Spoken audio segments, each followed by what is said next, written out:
My adoptive mom hid dozens of letters from my birth mother, then tried to have me arrested. You ever hold something so tightly because it's the only thing in this world that reminds you someone once loved you? That was my gold chain.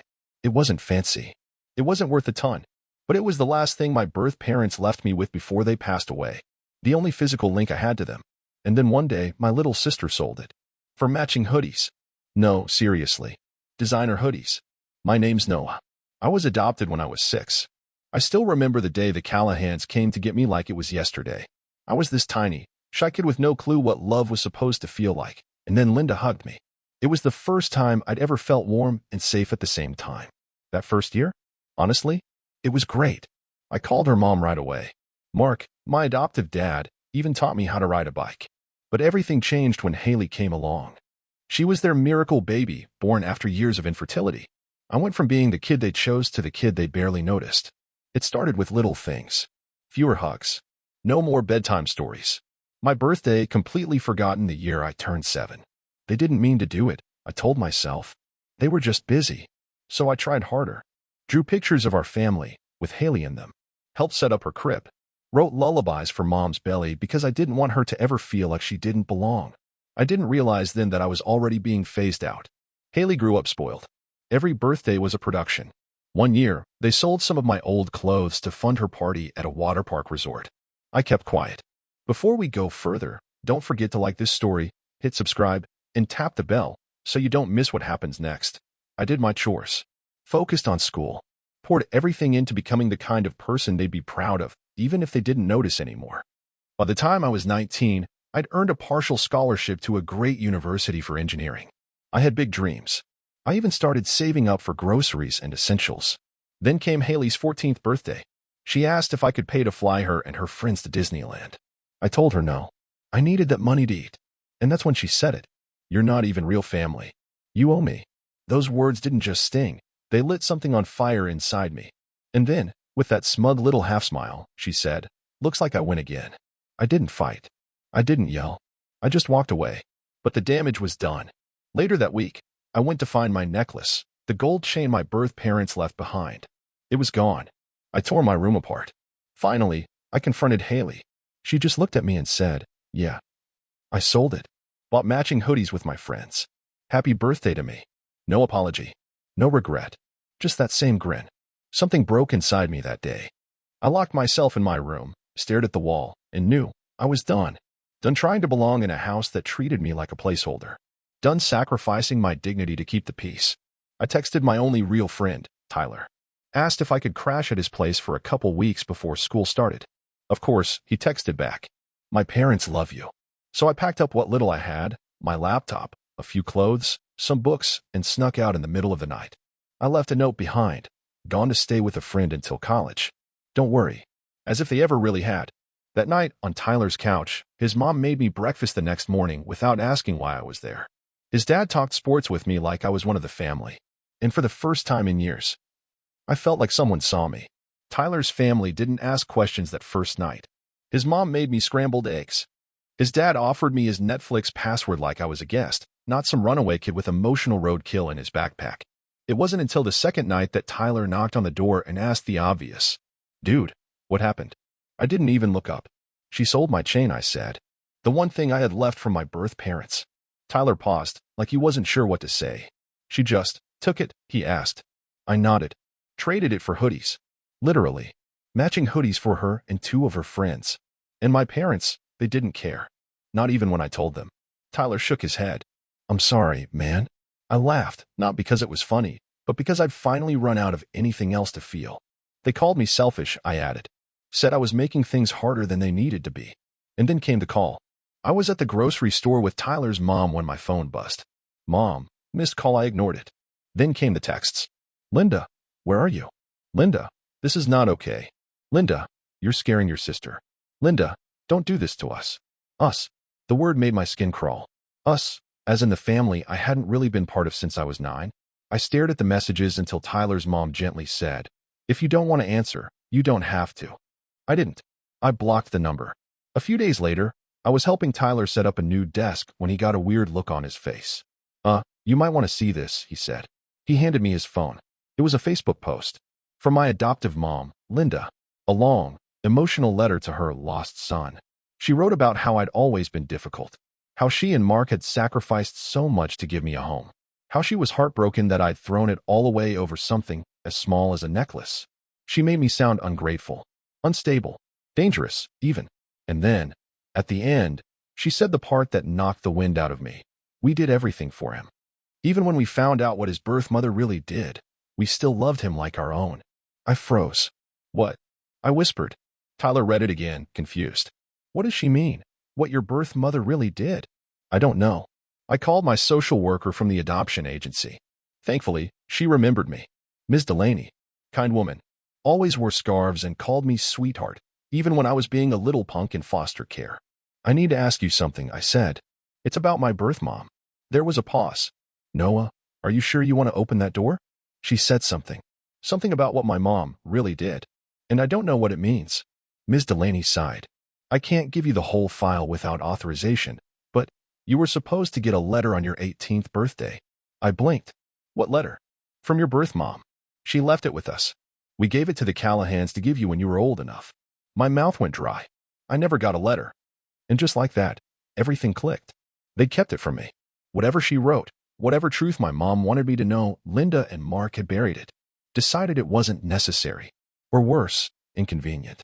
I called them, unblocked the number and called. Linda answered on the first ring. Noah, where's the letter? There was a pause. Excuse me. The letter from my birth mom. The one the agency gave you. The one I was supposed to get when I turned 18. Where is it? Linda's voice wavered. That was a private decision. You stole it. I snapped. You decided I didn't deserve to know. It wasn't like that. Then what was it like? Linda? Huh? You thought I'd forget her? Pretend none of it ever happened if you just kept her words from me. She was unstable, Linda said sharply. She was arrested twice. The system made a mistake placing you with her. We were trying to protect you from false hope. I couldn't breathe. Did you ever even read it? Silence. Then quietly, yes. And that was it. I hung up. Tyler sat across from me. You okay? I shook my head. I don't think I've ever been. I never thought I'd set foot in that house again. Not after what Haley did. Not after what Linda said. Not after realizing they'd deliberately kept my birth mother's last words from me like it was some family secret best left buried. But here I was, standing across the street from the two-story suburban house with the white shutters and the porch swing I once fixed with Mark on a Sunday afternoon. I didn't come for closure. I came for truth. I didn't tell Tyler where I was going. Just left a note saying I needed a few hours to myself. Took the train. Walked the last mile in silence, listening to my sneakers crunch on the sidewalk like the sound might distract me from what I was about to do. I didn't have a key anymore. They changed the locks after I left. But I knew Haley kept a spare under the garden gnome by the back shed. Still does. I slipped in through the side gate and crouched near the bush. Found the fake rock. Slid it open. The key was still inside. Inside the house, nothing had changed. Same beige carpet. Same family photos. Except now, every photo was of Haley smiling, dancing, posing in front of some shopping mall with her hand on her hip like she just won an Oscar. I passed the mantel and saw what used to be a framed drawing of mine, a comic strip I made when I was 10 about a dragon who ran a bakery, replaced with some overpriced scented candle. It felt like walking through someone else's memory, like I was never even there. I started in the office. Mark's old filing cabinet was still there, locked, but not well. I used a screwdriver from the garage to pry it open. Insurance forms, school records, old bills, receipts from every pizza delivery they'd ordered since 2017. And then, a folder labeled Noah, Private. My heart stopped. I pulled it out slowly and sat down on the carpet like a kid opening Christmas gifts alone. Inside were three things: my adoption file, a copy of my birth certificate, and at the bottom, folded and yellowed at the edges, the letter. It was in cursive, beautiful, shaky cursive. I recognized her name immediately, Alyssa Monroe. My birth mom. I hadn't heard her name in over a decade. I unfolded the letter slowly and started to read. Noah, if you're reading this, then you're old enough to start asking questions. I wish I could tell you everything in person. I wish I could hold you just once more and tell you how proud I am, how much I love you. You were not a mistake. You were the greatest thing that ever happened to me. I wasn't always okay. I had problems. Addiction. Bad choices. But I tried. God, I tried so hard for you. I lost custody when you were 4. They told me I'd have 1 year to get clean. I made it 11 months. But it wasn't enough. I begged them to let me see you one more time before the adoption was finalized. They said no. I know you'll have questions about your dad. He was a good man once, but grief destroyed him after we lost your sister. He didn't survive it. But you, Noah, you survived. I don't know who raised you. I hope they were kind. I hope they told you about me. But if they didn't, please don't let their silence define your truth. You were loved. You are still loved. I hope one day you'll forgive me for not being there. Love always, Mom. I read it 3 times. By the 3rd, I was crying. Not sobbing. Not shaking. Just this quiet, steady stream of grief for a woman I barely remembered but somehow missed with my whole heart. All this time, I thought maybe I was unwanted, that I'd been abandoned. But she hadn't given up. She fought for me. And Linda? Mark? They robbed me of this. Of her. Of knowing the truth when I needed it most. That's when I heard the car door. They were home. Panic surged through me like cold water. I shoved the letter in my jacket pocket, closed the folder, and sprinted to the back door. I was halfway across the yard when I heard Linda's voice. Noah. I didn't stop. Not until I was out the gate, down the sidewalk, halfway to the train station. My phone buzzed 10 minutes later. Linda, you broke into our home? Linda, you stole private files. Linda, how dare you? I didn't answer. I didn't need to. Because now, I knew everything. I didn't sleep the night I took the letter. I couldn't. I lay there on Tyler's couch, fully clothed, staring at the ceiling like it might answer the question spinning through my brain. Was I wrong? Not wrong to take the letter, but wrong to go into that house, their house, without permission. Wrong to cross a line that couldn't be uncrossed. By sunrise, I had my answer. No, they'd crossed the line first. They stole part of my history and buried it. They got to frame the story of my life for years, silencing my mother, silencing the truth. All I did was finally pull the tape off her mouth and let her speak. I hadn't told Tyler yet. Not everything. Just that I got the letter. That I found out things Linda never wanted me to know. He didn't press. He just asked, "Do you feel better?" I thought for a moment. I feel less lost. Then it was worth it. But Linda? Linda didn't feel the same. By noon the next day, I got a call from a blocked number. I ignored it. Then another. Then another. Then I got a text. From Officer Michaels, local precinct. Noah Callahan, we'd like to speak with you about a report filed by Linda and Mark Callahan regarding unauthorized entry and removal of property. Please contact us. My chest went cold. She reported me. For unauthorized entry. For theft. She was pressing charges. I stared at the screen. I knew it was possible. I knew I hadn't exactly done everything by the book. But I didn't think she'd actually go that far. Not after everything. Not after all the years I gave to that family. Tyler looked furious. She's out of her mind. She's protecting her version of the story, I said quietly. She has to make me the villain now. It's the only way she doesn't look like one. I called the officer back. Told him I'd come in the next morning. He sounded polite. Professional. But I could hear the subtext. This is serious. That night, I reread my mom's letter again. I read it slow. Careful. I imagined her writing it at some table in a halfway house or rehab center. Imagined her folding it neatly, handing it to a caseworker, saying, "Please, just make sure he gets this one day."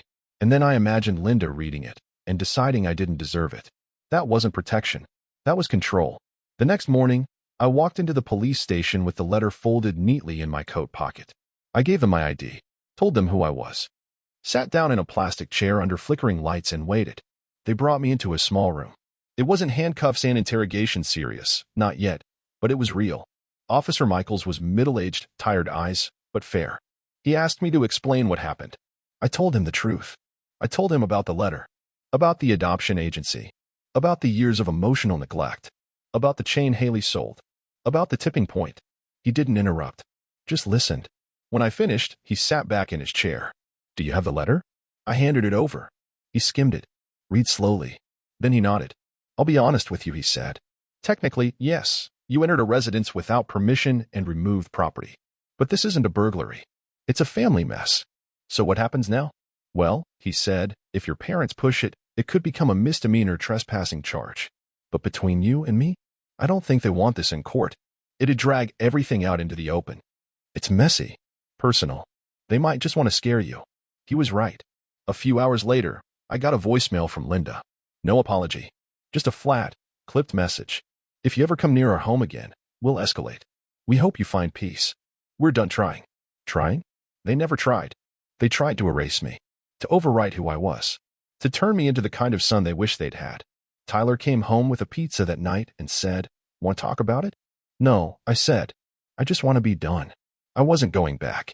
Not even to argue. I had my truth now. I had her letter. And that was enough. But here's the twist. A week later, I got a message on Instagram. From Haley. It just said, "I need to talk to you. It's about the necklace." And the letter. Please. I stared at the screen. Was it a trap? A guilt trip? A chance for her to twist the knife one more time? I almost blocked her. But something told me to wait. I didn't respond right away when Haley messaged me. Her first text came late one night. "Noah, I need to talk. It's about the letter." And something else. I ignored it. Then another ping through the next morning. "I found something. Please don't block me." That one stuck. It wasn't the words, not really. It was the way she said "found something." Not remembered, not heard. Found. Something about it pulled at my gut. So I said yes. We agreed to meet at the old park by the train tracks neutral ground. The place Mom used to take us before she stopped bothering. I sat on the cold bench near the cracked fountain, clutching the letter I'd already read 50 times. My hands wouldn't stop shaking. Not because I was scared of Haley, but because part of me still hoped she might be different. She showed up in a navy hoodie and faded jeans, no makeup, no jewelry. She didn't look like the girl who threw her birthday party at a private escape room last year. She looked like a younger version of herself, one I vaguely remembered from when we used to share a box of cereal on Saturday mornings and laugh at cartoons. "Hey," she said softly. I didn't say anything. She sat next to me. Not across, not at a distance. Like she was trying to prove something just by choosing where to sit. "I know you don't owe me anything," she started. "But I didn't come here for Mom." That caught me off guard. "Then why?" Haley looked around the park like she was checking for ghosts. Then she reached into her bag and pulled out a thick, manila envelope. Worn edges. Handwriting I didn't recognize. "I found these 2 weeks ago. In the attic." I stared. She handed me the envelope. "Letters," she said. "All from Alyssa. Your mom." My throat closed. I opened the flap slowly. Inside were 7 letters, handwritten, dated across a 2-year span. The earliest was from when I was still in foster care. The most recent dated 2 weeks before my adoption was finalized. I pulled one out. It was addressed simply, "To Noah, whenever you're ready to know the truth." My eyes blurred as I read the opening lines. "I know I messed up. I know I don't deserve forgiveness. But I need you to understand," I fought. I begged. And they told me to stop trying. I folded the paper with care. "You had these for 2 weeks?" "I wanted to give them to you," Haley said quickly. But I was scared. I didn't know how. And then Mom saw me reading one. What did she say? She snapped. Lost it. Screamed at me. Told me they were lies, manipulations. That Alyssa was unstable and dangerous, and those letters were just her way of poisoning everything we had. "And you believed her?" Haley hesitated. For a second. But then I read this. She tapped the envelope, and I knew she was hiding the truth. I stared at her. "Do you know what that shame meant to me?" I asked. "You sold it like it was some clearance item. And now you want me to trust you?" "I didn't understand," she said, eyes glassy. "Not then. I was a kid. And Mom always made it seem like you were the outsider, the problem." I believed her. She reached into her hoodie pocket and pulled out a small velvet pouch. My breath caught. "I bought it back," she whispered. "I sold some stuff. Asked around. Found the guy who had it. He said he never wore it, just kept it in a drawer." I opened the pouch. The gold chain was inside, tarnished in spots, bent at the clasp. But mine. I clutched it in my hand, and for the first time since I'd walked away from that house, I felt something close to relief. "You can't undo what you did," I said. "I know. And you don't get to play the hero now." "I'm not trying to. So why bring this to me?" She met my eyes. "Because I want to know you. Not the version Mom made up. You. The brother who held me when I had nightmares. The one who taped stars to my ceiling when I was scared of the dark." We sat there in silence for a while. The breeze rustled the leaves overhead. Someone's dog barked in the distance. I could hear a train whistle, faint and far. "Do you remember when I built that blanket fort in the living room?" I asked quietly. Haley smiled through her tears. "Yeah. You made me crawl through 3 chairs just to get inside. And Mom yelled at me for messing up her throw pillows." She laughed. "For real this time." I looked down at the letters again. "This changes everything," I said. "Everything they told me about her. About me."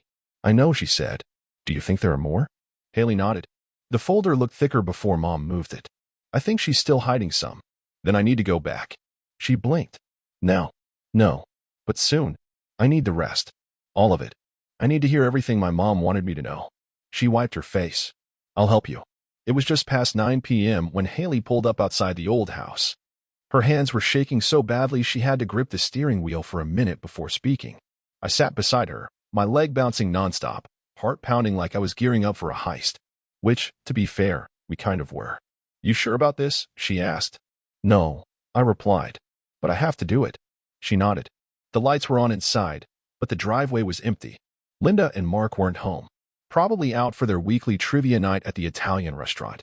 Same routine for years. Reliable. Predictable. Perfect window. Haley let me in through the side door. She still had her key. Funny, isn't it? I grew up in this house, slept here for more than a decade, and now I needed my sister to smuggle me in like I was robbing a bank. The attic door creaked open like it hadn't been touched in years.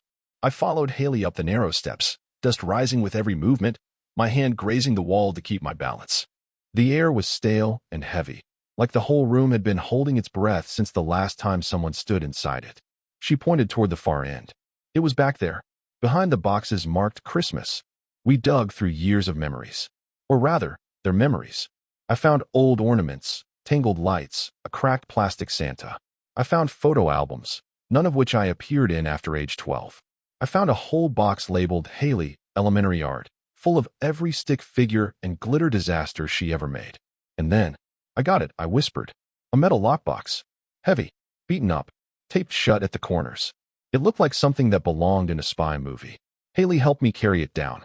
We brought it to the garage, closed the door, turned on the single flickering bulb overhead. I found an old hammer on the shelf and pried it open. Inside, letters. At least a dozen more. Some were unopened. Some had been opened and neatly refolded. All were marked in the same handwriting I now recognized as my mother's. Each one addressed to me. Some longer than others. Some with dates. Some without. I sat down on the floor. Haley sat next to me. And we read. They weren't all pretty. Some were written in a shaky, uncertain hand. Some rambled. Some repeated. There was one where she confessed she had relapsed, but swore she was going to try again. That she was going to beat it for me. That she would write every single day if that's what it took to stay connected. She told me about her childhood. About the father I never knew. About her regrets and dreams and fears. She told me she loved me, every single letter. Over and over again. And then came the one that broke me. The one with the tiny Polaroid attached to the corner, yellowing around the edges. Me, maybe 3 years old. Sitting on her lap. I had my head buried in her shoulder. She was smiling like the whole world was right in that second. This was our last day together, she wrote. You were tired. You had just eaten spaghetti. You told me you loved me and then fell asleep in my arms. That moment lives in my bones. I carry it everywhere. Even if they never give this to you, even if you never read it, I needed to write it. Because love like that doesn't just disappear.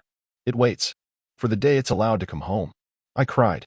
Right there on the cold garage floor, surrounded by cobwebs and secrets and everything that had been taken from me. Haley didn't say anything. She just leaned against me and cried too. We didn't hear the car pull in. We didn't hear the door open. But we heard her voice. Linda. Down the hall. Calling for Haley. I stood up fast, every instinct in me telling me to run. But Haley stood in front of the door. I've got this, she said. She stepped into the hallway. I followed. Linda stopped in her tracks when she saw me. Her eyes narrowed. What is he doing here? He's here for what you kept from him, Haley said. What you buried. What you stole. Linda looked at her like she'd been slapped.